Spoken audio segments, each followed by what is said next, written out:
আমরা এই দেশে প্রত্যেকটা মানুষের ভাগ্য পরিবর্তনের কাজ করে যাচ্ছি। আমরা মানুষের জন্য কাজ করি, আর বিএনপি ওরা কি করে? মানুষ খুন করা, অগ্নি সন্ত্রাস, ৩,৮০০ বাস আন্দোলনের নামে পুড়িয়েছে।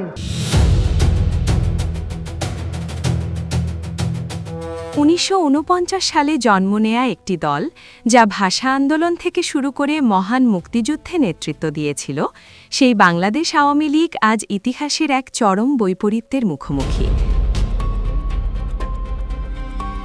যে দলটি একসময় অধিকার আদায়ের প্রতীক ছিল, আজ সেই দলটি সন্ত্রাসবিরোধী আইনের আওতায় নিষিদ্ধ।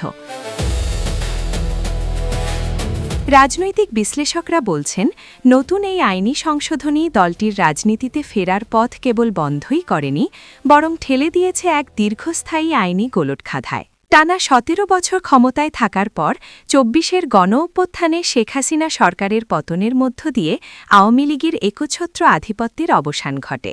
জুলাই গণহত্যার অভিযোগ আর জনরোষের মুখে গেল বছর অন্তর্বর্তী সরকার দলটির ও এর অঙ্গ সংগঠনের কার্যক্রম নিষিদ্ধ করে। তবে বুধবার জাতীয় সংসদে পাশ হওয়া সন্ত্রাসবিরোধী সংশোধনী আইন দলটির কফিনে শেষ পেরেকটি ঠুকে দিয়েছে বলে মনে করছেন অনেকে। এই সংশোধনীর ফলে আওয়ামী লীগ এখন একটি সন্ত্রাসী সংগঠন হিসেবে চিহ্নিত। এর ফলে আদালতের লড়াই ছাড়া রাজনীতিতে ফেরা প্রায় অসম্ভব। যতক্ষণ সংসদ এই আইন বাতিল না করছে, ততক্ষণ দলটির সাংগঠনিক কোনো কর্মকাণ্ড চালানোর সুযোগ থাকছে না। আমরা জানি এখানে কারা আওয়ামী লীগ করে, তারা আওয়ামী লীগের সাথে রাজনীতি করে এই দেশের সাধারণ জনগণের উপর গুলিবর্ষণ করেছে। আইনটি যখন সংসদে পাশ হয়, তখন এর সাথে আইনি ও রাজনৈতিক উভয় জটিলতা যুক্ত হয়। ভবিষ্যতে এই আইনটি অন্য রাজনৈতিক দলের বিরুদ্ধেও ব্যবহৃত হওয়ার ঝুঁকি থেকে যায়। আন্তর্জাতিক ট্রাইব্যুনালে দল হিসেবে আওয়ামী লীগের বিচারের প্রক্রিয়া দ্রুত শেষ করা প্রয়োজন। বিচারে যদি দলগতভাবে গণহত্যায় জড়িত থাকার প্রমাণ মেলে, তবেই দলটির অস্তিত্ব চিরতরে বিলীনের পথ তৈরি হবে।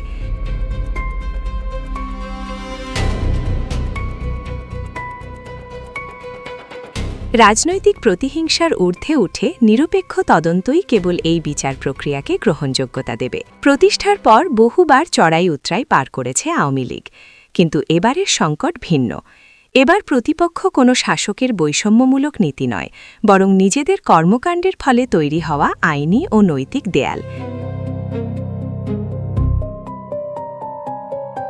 বিশ্লেষকদের মতে, আওয়ামী লীগ যদি কোনোদিন ফিরতেও চায়, তবে সেই পথ হবে অত্যন্ত দীর্ঘ এবং কণ্টকাকীর্ণ।